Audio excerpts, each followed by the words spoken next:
Welcome to Therapy Unlocked, where we discuss all things therapy from an unlocked perspective. I'm Emily Huffman, and I'm here with Katrina.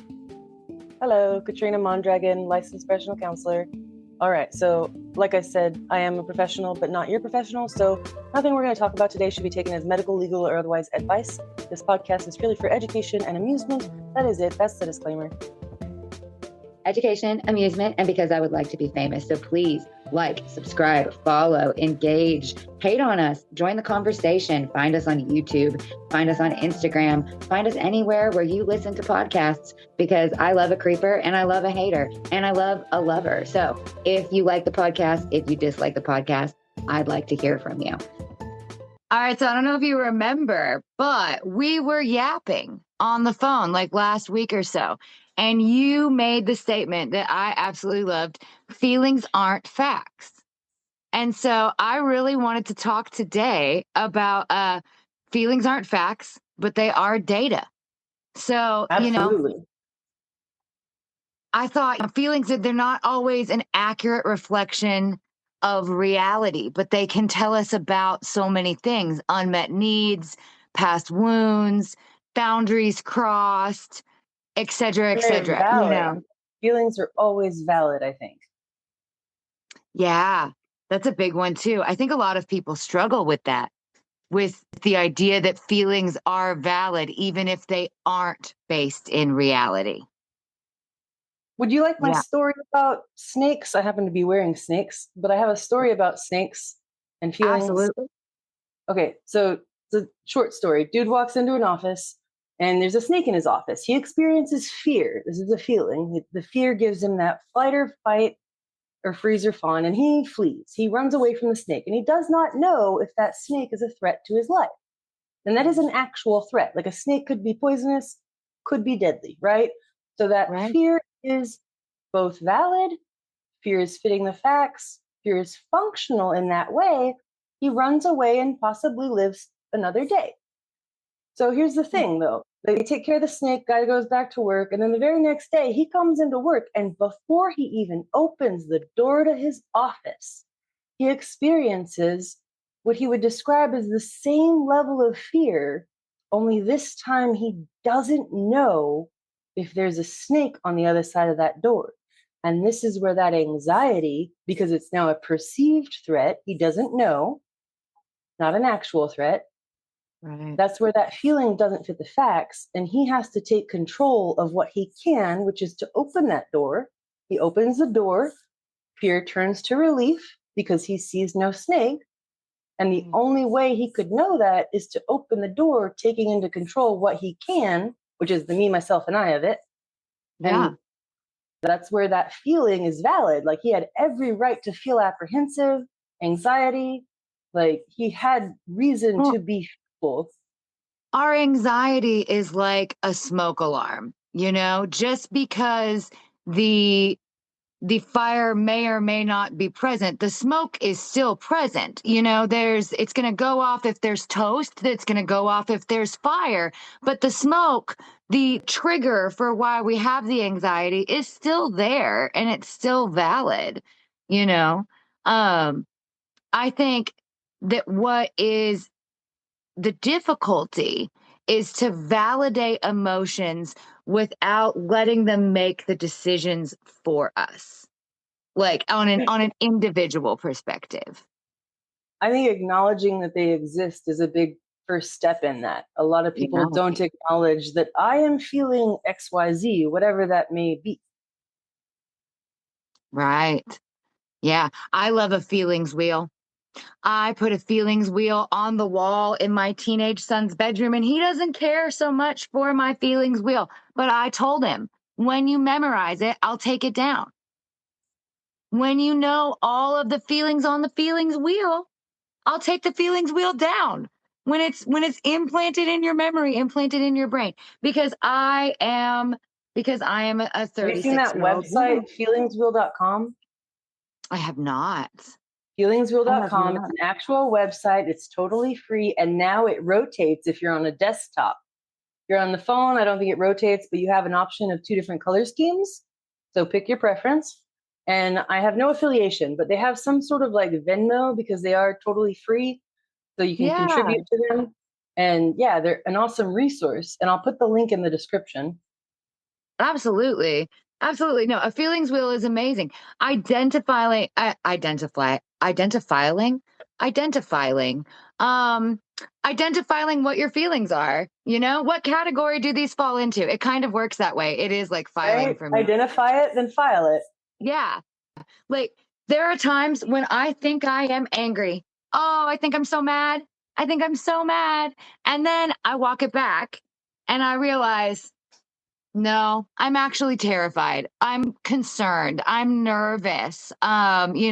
Something is scaring me and I think that I'm really angry about it and I need that identifier. So like you said, identifying, what feeling do you have? And then where does this come from? Because they're not always accurate. Sometimes it's just, it's a red herring, I think. When you start to feel something and your brain assigns meaning to it that is not where it's really coming from. It's like you're giving yourself a red herring on how to resolve a problem. like, I like that you said brain, because the brain, in my opinion, can lie. Like, I don't believe everything that I think. I even have that bumper sticker that says, "Don't believe everything you think." oh, I like that. Don't believe everything you think. There is a TikTok trend right now with one of the songs that I loved in the early 2020s. And it is essentially that same thing. Your brain is lying to you. I want to say it was like a Monsters and Men song. But they describe a scenario and they say, I'm a terrible mother and my kids don't like me. And then it's, uh, you're telling stories to yourself. Your brain is lying to you. You are lying to yourself right now. And I think people don't want to believe they're capable of lying to themselves Stories is a anymore. good way to put it, because stories are things that are just that. They're stories. They're not necessarily reality. And if you get into neurology, the posterior cingulate cortex located in our brain is where our self narrative is. And that's where like daydreaming happens, our default network mode is. And so, like, I forget what my point was because you started doing something. I was like, oh, that was fire. Because I'm sorry for distracting you. You just dropped all the big words. I was like, what? Look at my super smart Do sister. I need to define any of them? I didn't mean to use big words. Uh, Define them. Yeah, I mean, let's walk it back a little bit there. So what you were explaining is our process for telling ourselves stories, Yes, we have a essentially. self narrative, and there is Okay, a spot in the brain for that. And it's interesting. the posterior cingulate cortex, or PCC. Okay, And that's just something that is in the brain, and that's neurons that are firing together or wiring together. And if you think of it in terms of stories, the stories that we tell ourselves day in and day out get burned into our brain. So if I'm walking through life saying to myself, I'm not doing enough, well, guess what? I'm going to feel constantly inept, inadequate, not doing enough, feeling. And that might contribute to my behavior, my other thoughts, my other feelings, and that would suck. it's like it's. Is it manifesting? Is it a positive self dialogue? Why are these things successful? Would you say that and the thought occurred to me as we were discussing it, but this imagination station that you just described, this area where we're coming up with our personal narrative, where we're coming up with our stories, is that the same area that is being tickled or being massaged in the cases of like propaganda or indoctrination? Um, I'm not sure, in but it other. is definitely like daydreaming, memory, like processing, social judgments. So maybe, yes.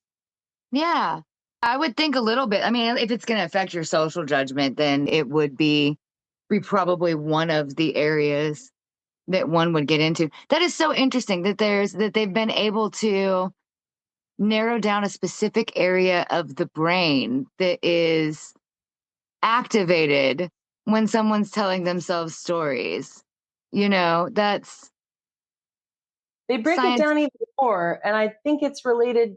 Oh, and I don't want to get this wrong because I'm not a neurologist, but I want to say it's related to the, and I'm reading this in my head, that's why my eyes are closed right now, the temporal medial cingulate, nope, the temporal mediate prefrontal cortex. I'm missing my words because I'm not remembering.